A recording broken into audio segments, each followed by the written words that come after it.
Who do you think the most justified Danganronpa killer is? Because I have an answer, and I think it's pretty controversial. Now, I've obviously seen this debate go on before. I've seen the heavy hitters, Kurumi, Gundam, like, yeah, we've seen those. We know about those. But I have a controversial pick.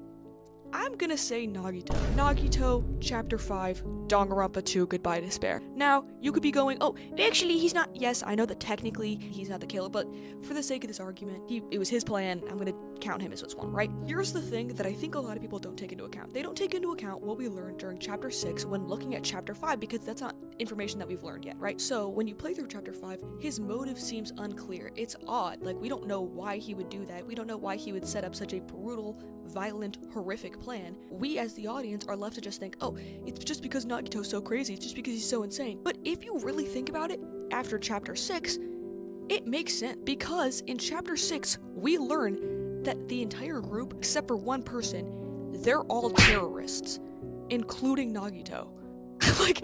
And Nagito finds that information out in Chapter 4. So, if we think about it with the context of Chapter 6, Nagito finds out that him and all of his classmates, or basically all of his classmates, are terrorists.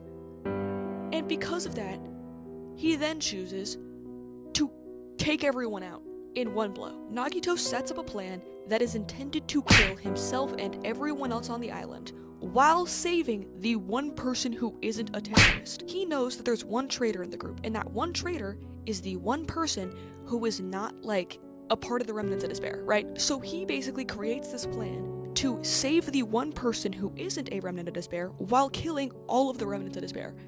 Do you know how smart that is? Obviously, we as the audience, we as the viewer, we're supposed to watch Chapter 5 or play Chapter 5 and think, man, why would Nagito do that? That's such a fucked up thing to do. Because it just seems like he's trying to kill himself and everyone else in one fell swoop. Like, he's just trying to take everyone down with him, right? And, okay, yeah, that seems pretty bad in Chapter 5, but when you get the context that he learned that himself and, low-key, I can't hate him. I can't hate him for that. And I will say, I'm saying this as someone who is a Nagito fan. I do love Nagito. So, maybe my opinion is a little bit biased there, but really, think about it.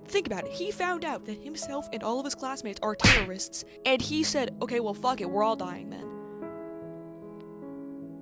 Can you really say he's that bad for that? And I'm not talking about other things he does in other chapters. I'm talking strictly Chapter 5. Chapter 5, when he reads the file and he realizes that everyone, including himself, are the Remnants of Despair, except for the one person who is a traitor, who is obviously Chiaki, but that's a smart-ass plan. That is an incredibly intelligent plan. And here's the thing, he didn't know